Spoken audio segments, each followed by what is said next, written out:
ये राहुल जी रामलाला को ठुकरा रहा है, वो क्या भारत को अपना बन दिखाएगा। तो ये यात्रा का नाम भारत तोड़ो अन्याय यात्रा। ये जो इंडिया अलायंस तो नहीं हो सकता, ये इंडी सिंधी बिंदी कुछ भी अलायंस है। और यहाँ में आपको सॉप ओपेरा डेली देखने मिलेगा। आप उनका अगर हिस्ट्री देखें तो ऐसा ही है। सुबह ममता बोलेगा मीटिंग में आऊँगा, शाम बोले नहीं मेरा फ्लाइट मिस हो गया मैं नहीं आ रहा हूँ। कल नीतीश कुमार बोलेगा मुझको कन्वेनर बनाओ, परसी दिन बोलेगा मुझको कन्वेनर बनने का मन नहीं है। तो कोई दिन आप देखेगा पवार जी आ रहा है मीटिंग में, प्लेन ही डाइवर्ट हो जाएगा, नहीं आ पाया। तो ऐसा एंटरटेनमेंट न्यूज़ आपको इंडिया अलायंस से मिलते ही रहेगा। अभी आप कितना इसको इम्पोर्टेंस देता है आपका ऊपर ही है। नीतीश कुमार जी क्या बोला है उसका ऊपर मैं टिप्पणी नहीं करना चाहता हूँ, बट मेरा जितना असेसमेंट है ये एक सॉप ओपेरा है, ये कोई सीरियस पॉलिटिकल अलायंस नहीं है। इंडिया गठबंधन, इंडी गठबंधन ये एक एंटरटेनमेंट न्यूज़ देने का एक स्रोत है और बाकी कुछ नहीं है। आप देखिए कांग्रेस ने जीवन भर पाप किया, रामलाला का मंदिर ना हो, सुप्रीम कोर्ट से लेकर सब मंच में वो लोगों ने षड्यंत्र किया। कल्याण सिंह जी का सरकार भी उन्होंने तोड़ा राम मंदिर को लेते हुए। तो उनको तो पहले इनविटेशन देना ही नहीं चाहिए था, लेकिन विश्व हिंदू परिषद ने बड़प्पन दिखाया, उनको बुलाया।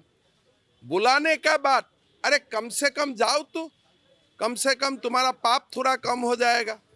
तो उनको बुद्धि देने से भी वो अपना पाप खंडन करना नहीं चाहते, इसलिए उनके लिए बाबर ज़्यादा प्यारा है। तो ये वो एक कांग्रेस जो है वो बाबर का पास जाने के लिए उनको अच्छा लगता है, राम का पास आने के लिए उनको अच्छा नहीं लगता है। तो इसीलिए मैं तो यही मानता हूँ कि पापी थे पापी ही रहेगा। आप कैसे मदद कर सकते, उनका सफाई का क्या वैल्यू है। मैं अगर मंदिर नहीं जाता हूँ और मैं बाबर तब में चला जाता हूँ, आपको फोटो वोटो भी सोशल मीडिया में देख रहा था, राहुल गांधी भी बाबर टर्म में गया था, इंदिरा जी भी बाबर टर्म में गया था। तो ओलू का आदत ही बन गया बाबर का पास जाने का, भी राम का पास कैसे आ पाएगा वो लोग। तो इसीलिए उनका कोई एक्सप्लेनेशन वगैरह नहीं है। उनका जो क्रियाकांड होता है वो हमने देखा, उनका क्रियाकांड वही उनका एक्सप्लेनेशन है। अरे क्या बात बोलते हैं, हमारा 38% वोट शेयर था, अगली बार 4% का ही रास्ता है। आप देखते देखते सरकार बन जाएगा। कैसे 4% वोट तो मोदी जी ने ये 5 साल जितना काम किया 4% वोट तो ऑटोमेटिक आ ही गया है। जो एक तो माहौल बना के रखा हुआ है ना, आप खाली वोटिंग परसेंटेज देखिए। लोकसभा में हमें लास्ट टाइम 38% वोट मिला था, विधानसभा में 32% वोट मिला है। तो ये 5 साल में तो मोदी जी इससे तो अच्छा काम कर ही दिया है। तो ये तो सुनाओ, देखो ये आप मानते हैं, तो अगर आप वो है तो हमें क्यों 38% वोट मिलते हैं। बीजेपी को 38% वोट क्यों मिलते हैं, मतलब यहाँ में जो ब्रांड है उसका निगेटिव ब्रांड भी तो है ना, नहीं तो हमें 38% वोट क्यों मिलते हैं। 38% वोट का मतलब जानते कम से कम 1 करोड़ लोग, अगर 1 करोड़ लोग एक व्यक्ति को, एक अनुष्ठान को, एक पार्टी को ब्रांड नहीं मानते हैं, दैट टू इन 2024 में और 30-50 लाख ऐड होने में कितना समय लगता है।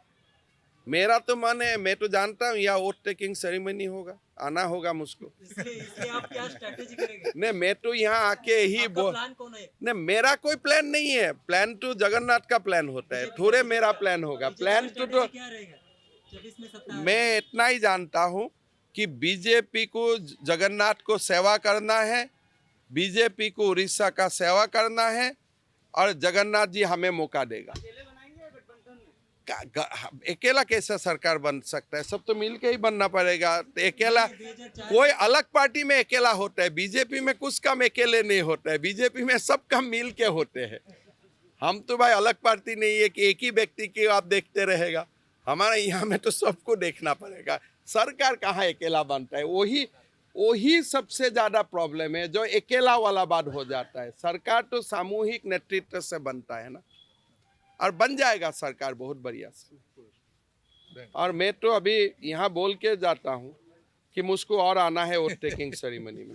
तो जो व्यक्ति राम का साथ अन्याय करता है वो भारत का साथ कैसे न्याय करेगा?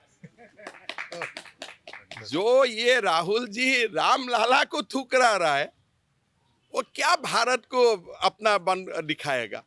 तो ये यात्रा का नाम भारत तोड़ो अन्याय यात्रा। पाकिस्तान को वो लोगों ने ही भारत से अलग कर दिया, भारत तो तोड़ दिया था 1947 में यही कांग्रेसी लोगों ने, और अभी अन्याय भी कर रहे। तो ये यात्रा का नाम है भारत तोड़ो अन्याय यात्रा। और ठीक है, थैंक यू।